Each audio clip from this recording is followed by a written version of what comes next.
I was married some years ago to Fred Laurie, and he died the Monday after Thanksgiving. I was 25 and about 6 months pregnant with our first child.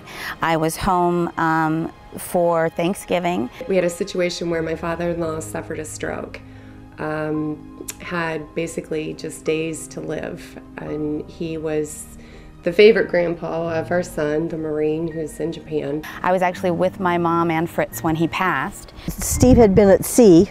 I knew he was at sea, that's why I thought he wouldn't be able to come. My first notification came from my commanding officer, and he had found out via American Red Cross message that was provided through my wife, I guess, back to the ship as the official notification that Fritz had died. All I remember is feeling numb. In freak-out mode, called Kelly. She ended up calling me back, giving me the 800 number to get a hold of the Red Cross to begin the process of trying to find our son, to get him to call home, to get the message to him. That's a huge hole in your family when somebody isn't there and somebody dies.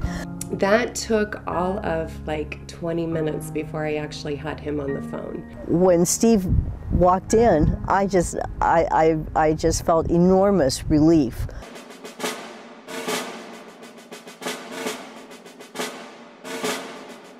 One of the most wonderful things that the American Red Cross does to help military families is we provide that needed communication between a family member who has passed away. The messages do move fairly quickly.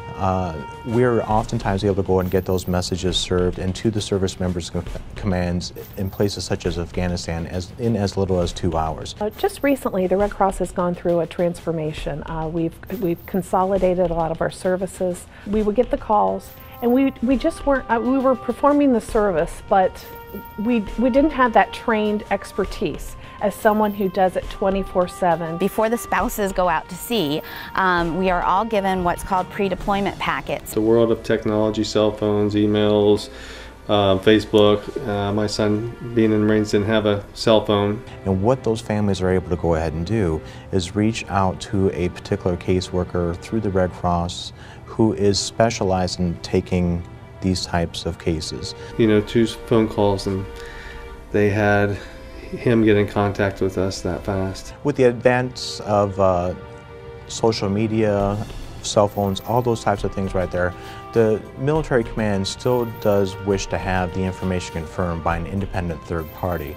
And what the American Red Cross is able to go ahead and do is to go ahead and reach out to those individuals who can independently verify those types of emergencies, and we can get that verification, put it within a format that the military really needs that information to be provided to them. The verification piece is very important so that we know the actual circumstances that are occurring at home, so we can make the appropriate decisions regarding taking care of the individual and taking care of the individual's family. We fund the Red Cross of Knox County because of the significant impact that they make on the lives of the community in Knox County. We are federally mandated to provide communication to servicemen and women around the country and around the world, and we receive not one federal, state, or local dollar to do so. We survive on the generosity of our donors. You don't necessarily need to sign up to volunteer to serve the country. Volunteers are the backbone of both the American Red Cross in Knox County and in United Way. Without our volunteers, we can't get anything done. Not only does the United Way of Knox County help the local servicemen and women get that communication, but they can also feel part of helping on the greater scale of that message traveling around the world and helping the nation. Essentially what the emergency communications are able to do for the commanders is allow them to make a very good decision.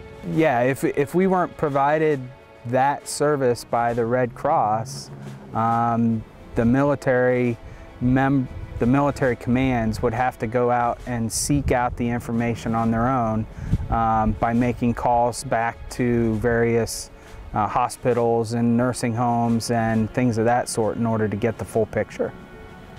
At the military entrance processing station right there, it's very interesting to go ahead and very special to go ahead and see how these service members are actually signing up and transitioning from being a civilian to becoming a service member and actively serving our country.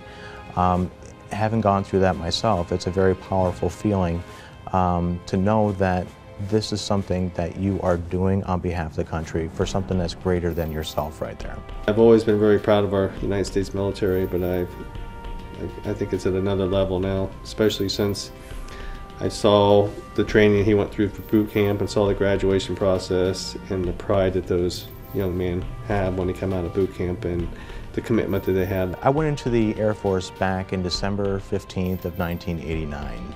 I do honestly remember the very first people who actually provided me the Red Cross briefing to tell us what type of services are available to us now that we had just raised our hand, swore to defend and uphold the Constitution of the United States. And I can distinctly remember that's kind of a cool gig that we need to do sometime in the future. Do you solemnly swear that I will support and defend that I will support and defend Whenever there's a problem, who are the first people we expect to see there? American Red Cross volunteers. And that's been that way since their inception, sometime in the Civil War era. We were able to put a game plan together how we were going to spend our last days with our loved one. We were able to get Dylan home, and we got a smile out of his grandfather. And I've provided notification to several members of my command in the past. It's not an extremely comfortable circumstance, however, it's important to get the messages and the information contained in the messages to help relay that information.